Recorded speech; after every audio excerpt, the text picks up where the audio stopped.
ഛത്തീസ്ഗഡിൽ അറസ്റ്റിലായ മലയാളി കന്യാസ്ത്രീകളുടെ ജാമ്യാപേക്ഷ തള്ളി. ദുർഗ മജിസ്ട്രേറ്റ് കോടതിയാണ് ജാമ്യാപേക്ഷ തള്ളിയത്. അതിനിടെ കന്യാസ്ത്രീകളുടെ അറസ്റ്റിനെപ്പറ്റി റിപ്പോർട്ട് ചെയ്യാനെത്തിയ ജനം TV റിപ്പോർട്ടറുടെയും ക്യാമറാമാൻ്റെയും ദൃശ്യങ്ങൾ അജ്ഞാത സംഘം പകർത്തി. ദുർഗ് ജയിലിന് മുന്നിൽ വെച്ചാണ് ദൃശ്യങ്ങൾ പകർത്തിയത്. വിവരങ്ങളുമായി ശ്രീകാന്ത് ചേരുന്നു. ശ്രീകാന്ത്, ആദ്യം നമുക്ക് ഈ ജാമ്യാപേക്ഷ തള്ളിയത് എന്തടിസ്ഥാനത്തിലാണ് എന്ന് ഒന്ന് പറയാം. എന്ത് കാരണങ്ങൾ പറഞ്ഞാണ് കന്യാസ്ത്രീകളുടെ ജാമ്യാപേക്ഷ തള്ളിയത്? അനിൽ നമ്പ്യാർ, ഗുരുതരമായ കണ്ടെത്തലുകളാണ് ഈ കന്യാസ്ത്രീകൾക്കെതിരെ പോലീസിന്റെ ഭാഗത്തു നിന്നും ഉണ്ടായത്. മനുഷ്യക്കടത്തും മതപരിവർത്തനവും അടക്കം ഇവർക്കെതിരെ ആരോപിക്കപ്പെട്ടിരുന്നു. അതിന്മേലുള്ള വകുപ്പുകളാണ് ഇവർക്കെതിരെ ചുമത്തിയിട്ടുള്ളത്. ഇന്ന് ദുർഗ് മജിസ്ട്രേറ്റ് കോടതിയിൽ ഇവരെ ഹാജരാക്കിയിരുന്നു. ഇവരുടെ ജാമ്യാപേക്ഷ ദുർഗ് മജിസ്ട്രേറ്റ് കോടതി പരിഗണിക്കുകയും ചെയ്തു. പക്ഷേ ഈ 10 വർഷത്തിന് അടുത്ത് ശിക്ഷ കിട്ടാവുന്ന വകുപ്പുകളാണ് ഇവർക്കെതിരെ ചുമത്തിയത് എന്ന കാരണത്താൽ മജിസ്ട്രേറ്റ് കോടതി ഇവരുടെ ജാമ്യാപേക്ഷ തള്ളുകയാണ് ഉണ്ടായത്. ജാമ്യാപേക്ഷ തള്ളുന്നതിന് മതിയായ കാരണമുണ്ട് എന്നുള്ളത് കോടതി കണ്ടെത്തുകയും ചെയ്തു. കാരണം ഇതിലൊരു പെൺകുട്ടിയുടെ മൊഴിയടക്കം ഇവർക്ക് എതിരായിരുന്നു. ഈ പെൺകുട്ടികളെ മൊഴി മാറ്റി ഇവിടെ എത്തിക്കാൻ ഇവർ ശ്രമം നടത്തിയിരുന്നെങ്കിലും അതും പാളിപ്പോകുന്ന കാഴ്ചയാണ് കണ്ടത്. ഇത്രയും ദിവസമായിട്ടും ആ പെൺകുട്ടികളുടെ മൊഴി തങ്ങൾക്ക് അനുകൂലമാക്കി മാറ്റാൻ ഇവർക്ക് സാധിച്ചിട്ടില്ല എന്നുള്ളത് ഇവർക്ക് തിരിച്ചടി തന്നെയാണ്. കാരണം കുറച്ച് ദിവസങ്ങളായി ഇവർ പറയുന്നുണ്ട് അനുമതിയോടുകൂടിയാണ്, രേഖകളോടുകൂടിയാണ് ഇവരെ കൊണ്ടുപോയതെന്ന് പറയുമ്പോഴും അതിന് തക്ക രേഖകൾ ഹാജരാക്കാനോ ഈ പെൺകുട്ടികളുടെ മൊഴി തങ്ങൾക്ക് അനുകൂലമാക്കി മാറ്റാനോ ഇവർക്ക് ഇതുവരെയും കഴിഞ്ഞിട്ടില്ല. സ്വാഭാവികമായ നടപടി എന്ന നിലയിൽ കോടതി ഇവരുടെ ജാമ്യാപേക്ഷ തള്ളി. ഇപ്പോൾ ബജ്റംഗ് ദളിൻ്റെ നേതൃത്വത്തിൽ ഇവിടെ വലിയ പ്രതിഷേധം നടക്കുന്നുണ്ട്. നമ്മൾ കേരളത്തിൽ കേട്ടതൊന്നുമല്ല, മാധ്യമങ്ങളിലൂടെ കേട്ടതൊന്നുമല്ല കഥ. നേരെ മറിച്ച് വലിയ പ്രതിഷേധം ഛത്തീസ്ഗഡിൽ എമ്പാടും ബജ്റംഗ് ദളിൻ്റെ നേതൃത്വത്തിൽ അരങ്ങേറുന്നുണ്ട്. കാരണം ഇവിടെ മതപരിവർത്തനം വലിയ വിഷയം, അതിരൂക്ഷമായ വിഷയമായി തുടരുന്നു എന്നുള്ളതാണ് പറയുന്നത്. അതിനെതിരെയാണ് ഛത്തീസ്ഗഡിൽ ഉടനീളം ഇപ്പോൾ ഈ പ്രതിഷേധം അരങ്ങേറുന്നത്. ഒരുപക്ഷെ മലയാളി സമൂഹത്തിന് തന്നെ, കേരളത്തിലുള്ളവർക്ക് തന്നെ ഛത്തീസ്ഗഡിൽ നിലനിൽപ്പ് ഭീഷണിയിലാവുന്ന രീതിയിലാണ് ഈ രീതിയിലുള്ള പ്രതിഷേധങ്ങൾ അരങ്ങേറുന്നത് എന്ന് നമുക്ക് പറയേണ്ടി വരും. ഇപ്പോൾ അന്നത്തെ ആ സംഭവ ദിവസം അവിടെ ഉണ്ടായിരുന്ന രത്തൻ യാദവ്, ബജ്റംഗ് ദളിൻ്റെ ഈ സ്ഥലത്തെ നേതാവ് കൂടിയാണ്. അദ്ദേഹം നമ്മോടൊപ്പം ഇപ്പോൾ ചേരുന്നുണ്ട്. നമുക്ക് ചോദിക്കാം, उस समय पर उधर क्या चल रहा है, वो रेलवे स्टेशन पर क्या चल रहा है? देखिए, रेलवे स्टेशन पर जो घटना हुई है वो बहुत दुर्भाग्यपूर्ण घटना थी। सवेरे 7 बजे 2 नन, एक उसके साथ एक दलाल लड़का था और 3 बच्चियां थी, उनको लेकर के ये रेलवे स्टेशन से आगरा की ओर जाने वाले थे। हमारा कार्यकर्ता अपना परिवार को जब छोड़ने गया था सवेरे 7 बजे गाड़ी में, उसने देखा कुछ संदिग्ध अवस्था में, तो उसने तुरंत इंद्रजीत महाराज, हमारे जो सत्संग प्रमुख हैं, उनको फ़ोन करके बुलाया। तो जब हमारे महाराज जी ने जब पूछताछ की उनसे, तो उनको संदिग्ध लगा। तब उन्होंने मुझको फ़ोन लगाया। तो मैंने कहा कि GRP में तुरंत इसको पहले अंदर करवाइए, इन लोगों को सबको, और जाँच करवाइए। तब इन लोगों ने जा कर के वहाँ जब जाँच करवाया तो जाँच में ये सब सामने आया कि ये तो बच्चों को पता ही नहीं कि कहाँ जा रहे हैं। और उसके बाद फिर पुलिस वालों को, फिर हमारे और भी कार्यकर्ता सब आ गए, हमारे जितने पदाधिकारी और हिंदू समाज इकट्ठा हो गए वहाँ पे। तब हमने वहाँ पर बस्तर में अपने कार्यकर्ता से संपर्क करके उसके परिवार से संपर्क किया, और परिवार से संपर्क करके हमने पुलिस से संपर्क करवाया। और जब पुलिस ने बातचीत करी तब उनको समझ में आया कि परिवार को भी मालूम नहीं है कि ये बच्चे जा कहाँ रहे हैं। कुल मिलाकर के ये विरोधाभासी जब बात आया तब हम सबको मालूम चला कि ये तो बहुत बड़ा लफड़ा चल रहा है यहाँ पर। और उससे पहले भी नारायणपुर में कुछ बच्चियाँ इसी प्रकार से गायब हुई हैं। तो ये जब मालूम चला रेलवे स्टेशन में, जब हमने पकड़ा, तब हमें मालूम चला कि इस प्रकार के तो कई बच्चियाँ गायब हो गई हैं। तो जब ये जांच हो रहा है तो उसमें नन के ऊपर में कार्रवाई हुआ है, और उसी कार्रवाई को लेकर के कल राहुल गांधी सांसद में बयान दे रहे हैं कि ये गलत हुआ है कार्रवाई। वहाँ से बैठे बैठे राजनीति करना बहुत आसान है, लेकिन यहाँ पर जिनके परिवार है, जिनके बच्चे हैं, उनके साथ क्या हो रहा है। और आपने अभी बोला था कि छत्तीसगढ़ में धर्म परिवर्तन चला रहा था, इसलिए आपने बोला था। हाँ, छत्तीसगढ़ में धर्म परिवर्तन चरम सीमा पर काम कर रहा है। ये जितने भी जो आदरी पादरी लोग हैं, ये धर्मांतरण करने का काम बहुत तेज़ी से कर रहे हैं। ऐसी बच्चों को प्रलोभन देना कि आपको नौकरी लगा देंगे, आपको हम कहीं पर शिक्षा का वो देंगे, ऐसा बोल बोल के ये झूठा आश्वासन दे करके ये बच्चों को बरगलाते हैं। जो कम पढ़े लिखे होते हैं, जो थोड़ा सा आर्थिक रूप से कमज़ोर होते हैं, उनको लोग इधर धर्म परिवर्तन करने के लिए आए। ये राज्य के तो केरल के हैं, तो कोई झारखंड से हैं, तो कोई पंजाब से है। ऐसे लोग आते हैं यहाँ मिशनरी, और चंगई सभा लगा करके यहाँ पर लोगों को धर्मांतरण करने का काम करते हैं, झूठा अंधविश्वास फैलाते हैं, ऐसा बोलते हैं कि हमने ऐसे छुआ और वो ठीक हो गया।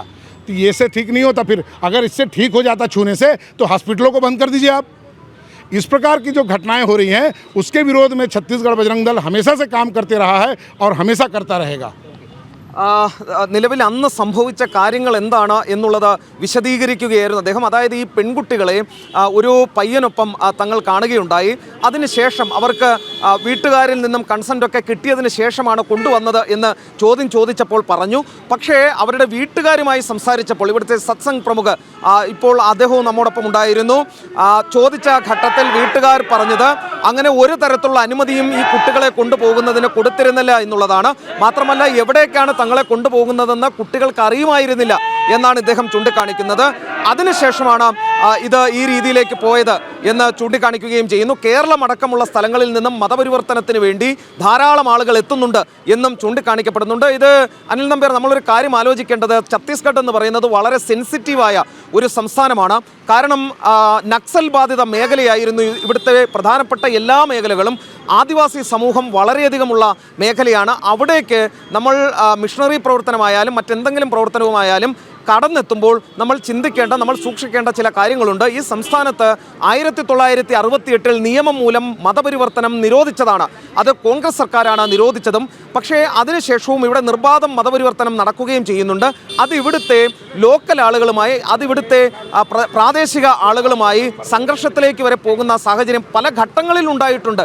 എന്നിട്ടും ഈ ബസ്തർ പോലെയുള്ള അതീവ സുരക്ഷാ മേഖല, നക്സൽ ബാധിത മേഖല, സെൻസിറ്റീവ് മേഖലയിൽ വീണ്ടും ഇത് നിർബാധം തുടരുന്നുണ്ട്. മാത്രമല്ല ഈ ആദിവാസി കുട്ടികളെ, അവരിൽ വലിയ സുരക്ഷാ സംവിധാനങ്ങളാണ് ഇവിടുത്തെ ഭരണകൂടം അവർക്കായി ഒരുക്കിയിട്ടുള്ളത്. അതെല്ലാം മറികടന്ന് അവരെ കൊണ്ടുപോകുന്നു എന്ന് പറയുമ്പോൾ സ്വാഭാവികമായും എതിർപ്പ് ഉയരും. അത് ബജ്രംഗ ദളിന്റെ ഭാഗത്തു നിന്നായിരുന്നില്ല ആദ്യഘട്ടത്തിൽ എതിർപ്പ് ഉയർന്നത് എന്ന് ഇന്ന് ആഭ്യന്തരമന്ത്രി തന്നെ പറയുകയും വിജയ് ശർമ്മ തന്നെ പറയുകയും ചെയ്തു. ഇതിൽ പോലീസാണ് നിയമപരമായ നടപടി സ്വീകരിച്ചത് എന്നും പറയുന്നു. ഇതിൽ ഇനി സംഭവിക്കാൻ പോകുന്ന ഒരു കാര്യം ഇതാണ്. ഇത്തരത്തിൽ നമ്മൾ ഇവിടെ വന്നതിന് ശേഷം മനസ്സിലാക്കിയത് വെച്ചിട്ടാണെങ്കിൽ അവർക്ക് ജാമ്യം, അവരുടെ ജാമ്യാപേക്ഷ തള്ളി, അതിൽ മെറിട്ടുണ്ട് എന്ന് കണ്ട് കോടതി അവരുടെ ജാമ്യാപേക്ഷ തള്ളി. അവരിപ്പോഴും ജയിലിൽ തുടരുകയാണ് ആ രണ്ട് കന്യാസ്ത്രീകളും. അവർക്ക് വേണ്ടി BJP സംസ്ഥാന ഘടകം, കേരള ഘടകം സജീവമായി തന്നെ ഇടപെടുകയും ചെയ്യുന്നുണ്ട്. അതിനിടയിൽ ഇതിനെ വർഗീയവൽക്കരിക്കാനും രാഷ്ട്രീയമായി മുതലെടുക്കാനും നിന്നാൽ അത് ഇവിടുത്തെ മലയാളികൾക്ക് തന്നെ തിരിച്ചടിയായി മാറുന്നതിലേക്ക് കാര്യങ്ങൾ നീങ്ങും എന്നുള്ളതാണ് വസ്തുത. ഇപ്പോൾ ബജ്രംഗ ദൾ സംസ്ഥാനത്തുടനീളം, ഛത്തീസ്ഗഡിലുടനീളം ഇതിനെതിരെ പ്രതിഷേധവുമായി രംഗത്ത് വന്നിട്ടുണ്ട്. അത് മലയാളി ഇത്തരത്തിൽ ക്രിസ്ത്യൻ മിഷണറി സമൂഹത്തിനെതിരെയും അതോടൊപ്പം അവരെ പിന്തുണച്ച് രംഗത്തെത്തിയ രാഹുൽ ഗാന്ധി ഉൾപ്പെടെയുള്ളവർക്കെതിരെയുമാണ് പ്രതിഷേധവുമായി രംഗത്ത് വന്നിട്ടുള്ളത്. കാരണം അവർ ചൂണ്ടിക്കാണിക്കുന്നത് ഈ നക്സൽ മേഖലയിൽ നിന്നും ആദിവാസി കുട്ടികളെയാണ് ഈ രീതിയിൽ കൊണ്ടുപോകുന്നത്. നാരായൺപൂരിൽ നിന്നൊക്കെ നിരവധിയായ കുട്ടികളെ മുൻപ് കൊണ്ടുപോയിട്ടുണ്ട് എന്നാണ് അവർ ചൂണ്ടിക്കാണിക്കുന്നത്. സ്വാഭാവികമായും അതൊരു കൺഫ്രണ്ടേഷനിലേക്ക് പോയാൽ നമ്മുടെ കേരളത്തിൽ നിന്നും ഇവിടെ ഉപജീവനത്തിനായി വന്ന് താമസിക്കുന്ന ആളുകൾക്ക് പോലും അത് തിരിച്ചടിയാകും എന്നുള്ളതാണ് വസ്തുത. വളരെ സെൻസിറ്റീവാണ് അനിൽ നമ്പ്യാർ ഈ കേസ്. നമ്മുടെ മാധ്യമങ്ങളും നമ്മുടെ രാഷ്ട്രീയക്കാരും കുറച്ചുകൂടി ഉത്തരവാദിത്തം ഈ വിഷയത്തിൽ കാണിച്ചില്ലെങ്കിൽ ഇവിടെ അറിയാനുള്ളത് ആരാണ് താങ്കളുടെ അടക്കം ദൃശ്യങ്ങൾ പകർത്തിയത് എന്നതാണ്.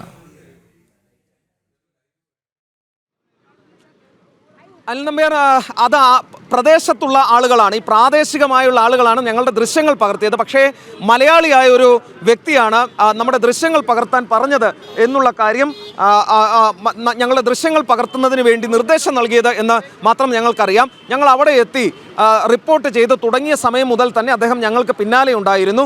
ഞങ്ങൾ ഈ ജാമ്യാപേക്ഷ തള്ളിയ കാര്യം റിപ്പോർട്ട് ചെയ്യുമ്പോഴാണ് അദ്ദേഹം ഞങ്ങളുടെ ദൃശ്യങ്ങൾ പകർത്താൻ പറഞ്ഞത്. അത് ജയിലിന് മുന്നിൽ വെച്ചായിരുന്നു ഈ സംഭവം നടക്കുന്നത്.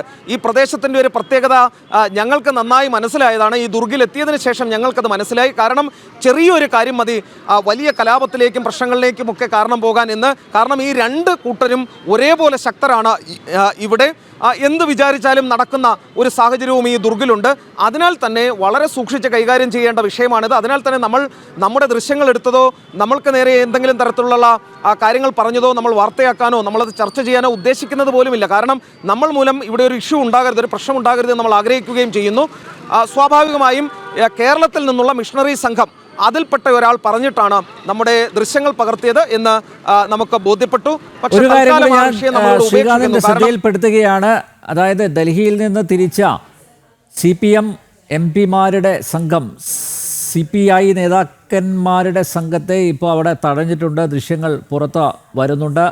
ആനി രാജ, വൃന്ദ കാരാട്ട് ഉൾപ്പെടെയുള്ളവരെ അവിടെ തടഞ്ഞിരിക്കുകയാണ്. റഹീമും കൂട്ടത്തിൽ ഉണ്ട്. നേരത്തെ തന്നെ ഇവർ അനുമതി ചോദിച്ചിരുന്നില്ല. അതുകൊണ്ടാണ് പോലീസ് ഇപ്പോൾ അവരെ തടഞ്ഞിരിക്കുന്നത് എന്ന വാർത്തയും പുറത്ത് വരുന്നുണ്ട്. ശ്രീകാന്ത്, താങ്കളുടെ ശ്രദ്ധയിൽപ്പെടുത്തിയെന്ന് മാത്രം. നേരത്തെ തന്നെ നമ്മളത് ചൂണ്ടിക്കാണിച്ചതാണ്. അതായത് ഈ CPIM-ന്റെ നേതൃത്വത്തിൽ ഒരു സംഘം ഡൽഹിയിൽ നിന്നും പുറപ്പെട്ടിട്ടുണ്ട്. വൃന്ദ കാരാട്ട്, ആനിരാജ ഉൾപ്പെടെയുള്ളവർ എത്തുന്നുണ്ട് എന്നറിയിച്ചിരുന്നു. പക്ഷേ ആ ഘട്ടത്തിൽ തന്നെ പോലീസ് പറഞ്ഞതാണ് ഇവർ ഇതുവരെ അനുമതി തേടിയിട്ടില്ല എന്നുള്ളത് പോലീസ് തന്നെ വ്യക്തമാക്കിയതാണ്. പോലീസ് വ്യക്തമാക്കിയതിന് ശേഷം നമ്മൾക്ക് സ്വാഭാവികമായി മനസ്സിലാകും എന്തായാലും അകത്തേക്ക് കയറ്റിവിടില്ല എന്നുള്ളത്. അത് അറിഞ്ഞുകൊണ്ട് തന്നെയാണ് അവർ ഈ അനുമതി തേടാതെ ഇവിടേക്ക് വന്ന് അകത്ത് കയറണമെന്ന് വാശി പിടിക്കുന്നത്. ഇതൊരു സെൻട്രൽ പ്രസണാണ്. ഇപ്പോൾ സമയം 4:16 ആയിട്ടുണ്ട്. അങ്ങനെ അവരുടെ ഇഷ്ടത്തിന് വലിയൊരു ആൾക്കൂട്ടമായിട്ട് കയറി വരുമ്പോൾ ഇത്ര സെൻസിറ്റീവായ ഒരു സ്ഥലത്ത് സ്വാഭാവികമായും കടത്തിവിടാത്ത സാഹചര്യമുണ്ടാകും. അതറിയാത്തവരല്ല വൃന്ദ കാരാട്ടും ആനിരാജയും പോലെയുള്ള ആളുകൾ. സ്വാഭാവികമായി ഇത് വാർത്തകളിൽ ഇടം പിടിക്കുക, ഇത് കത്തിച്ചു നിർത്തുക എന്നുള്ളതാണ് രാഷ്ട്രീയക്കാരായ അവരുടെ ആഗ്രഹം എന്നുള്ള കാര്യത്തിൽ സംശയമില്ല. ഞാനിത് കഴിഞ്ഞ ബുള്ളറ്റിനിൽ നമ്മൾ പറഞ്ഞതാണ്. ഇവർ വരുന്നുണ്ട്, ഇവർ ഇതുവരെ അനുമതി തേടിയിട്ടില്ല. അത് നമ്മൾ പോലീസിനോട് ചോദിച്ച്, ജയിൽ അധികാരികളോട് ചോദിച്ച് അപ്പോൾ തന്നെ നമ്മൾ ക്ലിയർ ചെയ്തിരുന്നു ഇവർ അനുമതി തേടിയിട്ടുണ്ടോ എന്ന്. ഇവർ അനുമതി തേടിയിട്ടില്ല. ഇത്തരക്കാരാണ് ഈ നരേറ്റീവുകൾ ഇവിടെ ഉണ്ടാക്കുന്നതും ഇത്തരത്തിൽ പ്രശ്നങ്ങൾ ഉണ്ടാക്കുന്നതും. ഈ ഒരു പ്രദേശത്ത്, ഈ സെൻസിറ്റീവായ പ്രദേശത്ത് വലിയ പ്രശ്നങ്ങളിലേക്ക് കാര്യങ്ങൾ കൊണ്ടെത്തിക്കുന്നത് എന്ന് പറയാതിരിക്കാനാകില്ല അനിൽ നമ്പ്യാർ. കാരണം നമ്മൾ വന്നിടം മുതൽ കാണുന്നത് ഇത്തരത്തിലുള്ള നാടകങ്ങളാണ്. രാവിലെ ഇന്ത്യ മുന്നണിയുടെ കുറച്ചാളുകൾ, അത് കേരളത്തിൽ നിന്നുള്ള UDF MPമാരാണ് ഇവിടെ എത്തിയത്. അവർക്ക് അനുവദിച്ച സമയവും അനുവദിച്ച ആളുകളുടെ എണ്ണവും ഉണ്ടായിരുന്നു. അത് കൂടാതെ അവർ വലിയൊരു ജാഥ പോലെയാണ് അകത്തേക്ക് വന്നത്. ജയിൽ സൂപ്രണ്ട് കർശനമായി പറഞ്ഞു ഇത് അനുവദിക്കാനാകില്ല, ഇതൊരു ഹൈ സെക്യൂരിറ്റി സോണാണ്, ഇത് ജയിലാണ്, നിങ്ങൾക്ക് ഈ രീതിയിൽ വന്ന് കയറാൻ കഴിയില്ല എന്ന് പറഞ്ഞപ്പോൾ അവിടെ നിന്ന് മാധ്യമങ്ങളോട് വാർത്താസമ്മേളനം നടത്തുകയും അവിടെ നിന്ന് മുദ്രാവാക്യം വിളിക്കുകയും ഒക്കെ ചെയ്തിരുന്നു. അതിനുശേഷം ജയിൽ സൂപ്രണ്ടുമായി തുടർന്ന് നടത്തിയ ചർച്ചയിലാണ് ഒരു 7 പേരെ കയറ്റിവിടാൻ തീരുമാനിച്ചത്. അത് ആ സെക്യൂരിറ്റി കണക്കിലെടുത്താണ്. പക്ഷേ ഗേറ്റ് തുറന്ന് നൽകിയതോടെ എല്ലാവരും ഇടിച്ച് അകത്തേക്ക് കയറുന്ന സാഹചര്യമുണ്ടായി. ഈ വിഷയം കൂടുതൽ വഷളാക്കാനേ ഇത് ഉപകരിക്കൂ എന്നുള്ളതാണ് മനസ്സിലാക്കേണ്ടത്. അതായത് ഉത്തരവാദിത്തപ്പെട്ടവരാണ് ഈ വന്നിരിക്കുന്നത്. ആനി രാജയും വൃന്ദ കാരാട്ടുമൊക്കെ ഉത്തരവാദിത്തപ്പെട്ട രാഷ്ട്രീയ പാർട്ടിയിലെ ആളുകളാണ്. അവർക്ക് അറിയാത്തതല്ല. അനുമതി ചോദിക്കാതെ ജയിലിലേക്ക് കയറി വന്ന് ഇങ്ങനെ ഒരു സെൻസിറ്റീവ് ഏരിയയിൽ കാണാൻ കഴിയില്ലെന്ന് അവർ കൃത്യമായി മുൻകൂർ അനുമതി വാങ്ങിയിരുന്നില്ല എന്നുള്ളതാണ് നമ്മൾ മനസ്സിലാക്കുന്നത്. അനുവാദം കൊടുക്കാനുള്ള സാധ്യത കാണുന്നില്ല. 4:15 കഴിഞ്ഞിരിക്കുന്നു. ജയിലിനൊരു ഡെക്കോറമുണ്ട്, ജയിലിനൊരു സമയം നിശ്ചയിച്ചിട്ടുണ്ട് ഓരോ കാര്യത്തിനും. അത് കഴിഞ്ഞു വന്നാൽ കാണുന്നതിനുള്ള സാധ്യതയും തുലവും തുച്ഛമാണ്. ഛത്തീസ്ഗഡിൽ അറസ്റ്റിലായ മലയാളി കന്യാസ്ത്രീകളുടെ ജാമ്യാപേക്ഷ തള്ളി. ദുർഗ് മജിസ്ട്രേറ്റ് കോടതിയാണ് ജാമ്യാപേക്ഷ തള്ളിയത്. അതിനിടെ കന്യാസ്ത്രീകളുടെ അറസ്റ്റിനെ പറ്റി റിപ്പോർട്ട് ചെയ്യാനെത്തിയ ജനം TV പ്രതിനിധി ശ്രീകാന്തിൻ്റെയും ക്യാമറാമാൻ്റെയും ദൃശ്യങ്ങൾ അജ്ഞാത സംഘം പകർത്തി. ദുർഗ് ജയിലിന് മുന്നിൽ വെച്ചാണ് ദൃശ്യങ്ങൾ പകർത്തിയത്. അതിനിടെ ഈ ജയിലിന് മുന്നിലെത്തിയ കന്യാസ്ത്രീകളെ സന്ദർശിക്കാനായി മുൻകൂർ അനുമതിയില്ലാതെ ജയിലിന് മുന്നിൽ എത്തിയ CPM, CPI, Kerala Congress M നേതാക്കന്മാരെ അവിടെ തടഞ്ഞിരിക്കുകയാണ്. ജയിലധികാരികൾ തടഞ്ഞിരിക്കുകയാണ്. കാരണം നേരത്തെ ശ്രീകാന്ത് പറഞ്ഞതുപോലെ സമയം കഴിഞ്ഞിരിക്കുന്നു, സന്ദർശന സമയം കഴിഞ്ഞിരിക്കുന്നു. പക്ഷേ ഇതിൻ്റെ പേരിൽ രാഷ്ട്രീയ മുതലെടുപ്പിനുള്ള ശ്രമം തകൃതിയായി നടക്കുകയാണ്. അത്തരം നാടകങ്ങളാണ് നമ്മൾ അവിടെ കണ്ടുകൊണ്ടിരിക്കുന്നത്. ശ്രീകാന്താണ് വിശദമായ വിവരങ്ങൾ നൽകിയത്.